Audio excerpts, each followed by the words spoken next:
सबसे पहले तो बहुत बहुत शुक्रिया रिफ़ा इंटरनेशनल यूनिवर्सिटी और इसार फाउंडेशन का। डेफिनेटली जिस तरह बिलाल साहब ने इसको ओपन किया, तमाम मामलात की बेसिक्स बहुत अच्छी तरह बताई, और डॉक्टर खाकान साहब, आपने इसकी थ्योरी और एम्पेरिक्स इतनी अच्छी बताई, बट आपसे एक गिला रहेगा कि जितनी मैं तैयारी करके आया था एज एन इकोनॉमिस्ट, तकरीबन उसमें से बहुत सारी चीज़ें तो आपने बता दी हैं। तो मैं इसके दो तीन मुख्तलिफ पहलू की तरफ बात करना चाहूँगा। देखें, माजी की अगर हम बात करें कि अब चाहे एफ की बात करें या कोटा ट्रेड कोटास की बात करें, टैरिफ की बात करें, तो इनको एज एन इकोनॉमिक टूल ही समझा जाता था, या कहीं ये बात डिस्कशन में आती थी कि इसको जियो पॉलिटिकल मैनेजमेंट का के टूल के तौर पर इस्तेमाल किया जा रहा है। और इस हवाले से कुछ रेफरेंसेस भी हैं उस वक्त, उस ज़माने में, यानी अगर आप 3 4 5 साल पहले जाएं तो ये रेफरेंसेस इतने विजिबल नहीं थे।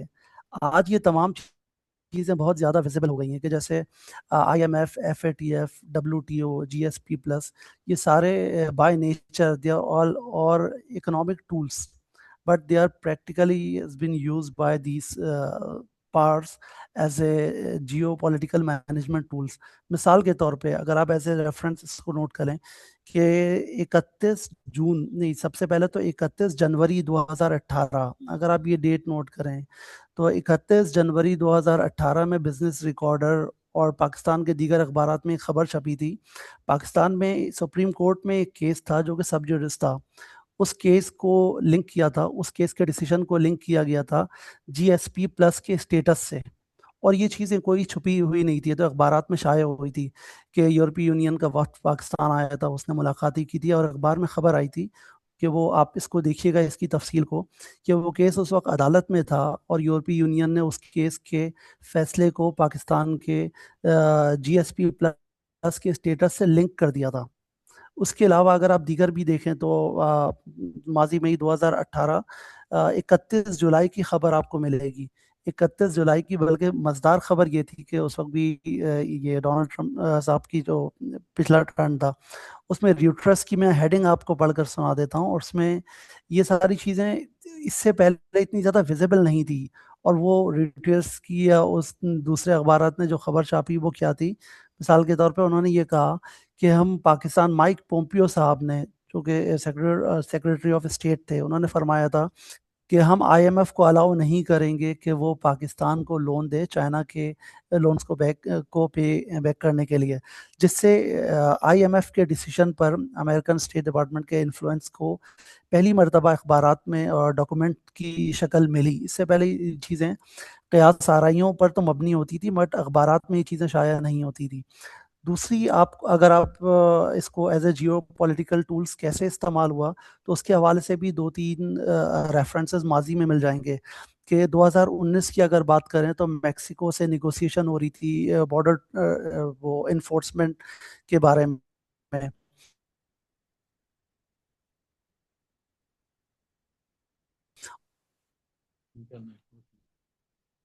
हवाले से उस वक्त टैरिफ को एज ए किया था ट्रंप साहब की प्रीवियस। उसके अलावा 2025 में भी कोलंबिया के साथ भी जो डील हो रही थी, ये इनकी डिपोर्टी एक्सेप्टेंस की डील, तो उस डील के हवाले से भी इस टैरिफ को एज ए प्रेशराइजिंग टूल के तौर पे कामयाबी से इस्तेमाल किया गया था।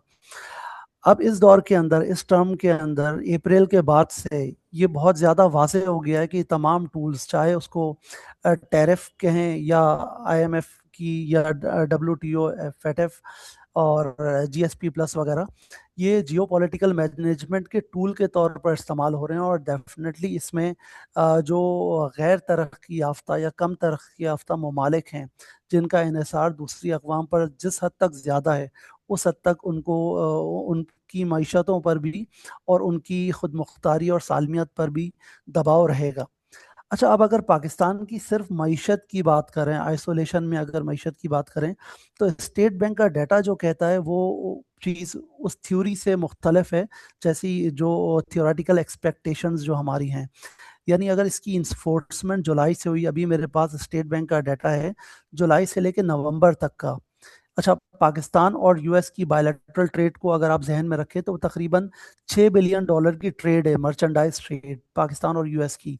इसमें तकरीबन $4.5 बिलियन की एक्सपोर्ट है पाकिस्तान की, और तकरीबन $1.5 बिलियन की इंपोर्ट है हमारी यूएस के साथ। तो तकरीबन $6 बिलियन की हमारी बायलैटरल ट्रेड है।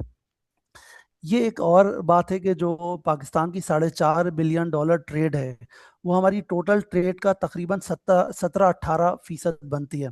तो अगर यूएस पाकिस्तान और यूएस की ट्रेड में या एक्सपोर्ट में कोई फ़र्क आता है, तो डेफिनेटली हमारी जो कि कंसंट्रेशन ऑफ ट्रेड है, तो 17% जो एक्सपोर्ट है उस पर फ़र्क पड़ सकता है।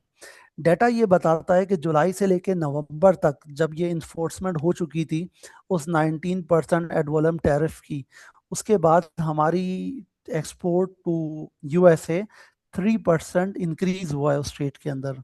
तो 3% इंक्रीज हुआ है, इसके अंदर कमी नहीं हुई है फिलहाल।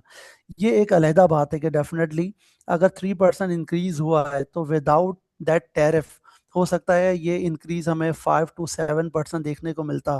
तो उस पोटेंशियल में तो कमी आई है डेफिनेटली, बट एक्सपोर्ट डिक्रीज नहीं हुई है, एक्सपोर्ट 3% इंक्रीज हुई है।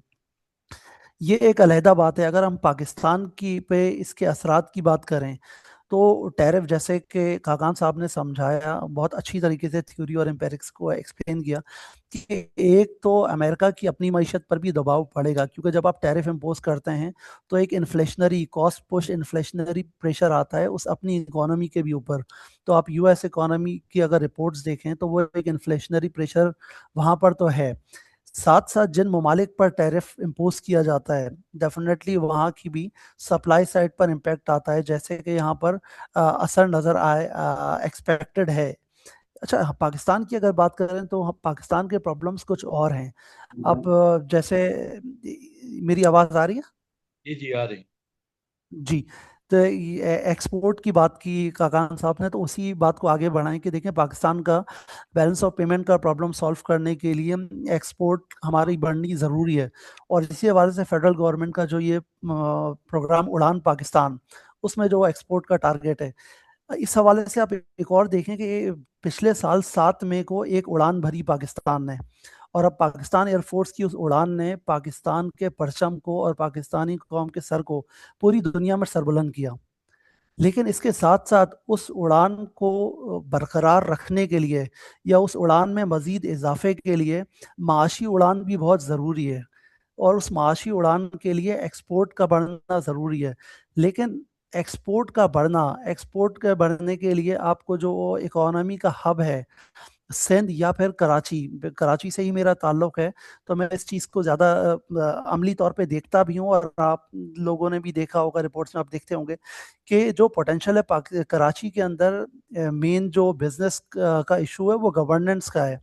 और गवर्नेंस के इशू को एड्रेस किए बगैर वो जो उड़ान पाकिस्तान के एक्सपोर्ट का टारगेट है, बात की जा सकती है सब्सिडीज़ की या रिलीफ देने की या एक्सपोर्ट बेस बढ़ाने की या डाइवर्सिफिकेशन की, लेकिन वो ये सारी चीज़ें उस वक्त तक अमली तौर पर उनको अमली जामा नहीं पहनाया जा सकता जब तक जो माशी हब है पाकिस्तान का वो ग्रो ना करे। तो गवर्नेंस के एक सीरियस चैलेंजेस हैं।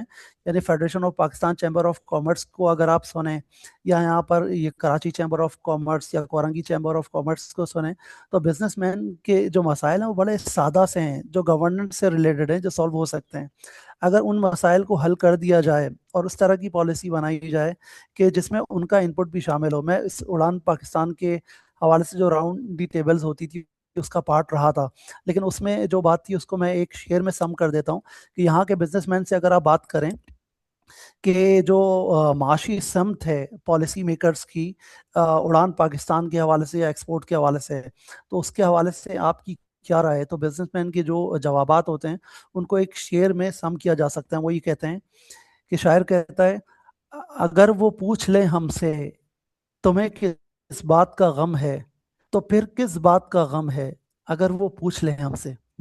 यानी को एक ग्रास रूट लेवल पर एक डिस्कनेक्ट है। यहाँ के जो जेन्युइन बिजनेसमैन है, चाहे आप उसको एसएमईज की बात करें, स्मॉल बिजनेसमैन की, या सर्विस सेक्टर की बात कर रहे हैं, उनके जो बुनियादी मसाइल हैं, उनका गिला ये है कि उनसे वो बुनियादी मसाइल सुने नहीं जा रहे। और जब तक ये गवर्नेंस का इशू सॉल्व नहीं हो रहा, तो उस उड़ान पाकिस्तान या एक्सपोर्ट पोटेंशियल बढ़ाने का अमली तौर पर मुश्किल नज़र आता है। अब इस तमाम सूरत हाल में टैरिफ वॉर को, और या इसका जो लॉन्ग टर्म इसकी इम्प्लीकेशंस हैं, उसको काउंटर करने के लिए हमारे पास ऑप्शंस क्या हैं? देखिए, ऑप्शंस बड़े सिंपल हैं। हमारे पॉलिसी मेकर्स को, हमारे जिम्मेदारान को पता भी हैं, और वो सवाल से कोशिश भी कर रहे हैं। जिस तरह पिछले 5-6 महीनों से बहुत ही ज़्यादा विजिबल है कि जो एक विनिंग कॉम्बिनेशन हम कह लें हमारे मोहतरम वज़ीर आज़म साहब का और मोहतरम फील्ड मार्शल साहब का, कि ये जिस तरह से मुख्तलिफ ममालिक और डिफरेंट रीजनल ब्लॉक्स और डिफरेंट आइडियोलॉजिकल ब्लॉक्स के साथ जिस तरीके से चल रहे हैं, मिसाल के तौर पे आपको यूएस ब्लॉक के साथ भी ये फ्रंट पर नज़र आएगा पाकिस्तान, और चाइना के ब्लॉक के साथ भी। फिर आप जीसीसी की बात करें, वहाँ भी कोई इशू इशू होता है तो पाकिस्तान की तरफ देखा जाता है। तो मल्टीपल ब्लॉक्स को इंगेज किया हुआ है पाकिस्तान ने। एक जो इशू ये नज़र आता है कि इन ब्लॉक्स में मज़ीद पोटेंशियल है हमें डाइवर्सिफाई करने का, यानी ये आसियान वाला जो सेक्टर है, इसको भी, या सेंट्रल एशियन कंट्रीज़, इनके पास भी बहुत पोटेंशियल है, जो पाकिस्तान 2-3-4 ब्लॉक्स को अगर और इंगेज करे, तो इससे इसकी किसी एक सिंगल या एक दो ब्लॉक पर डिपेंडेंस कम होगी।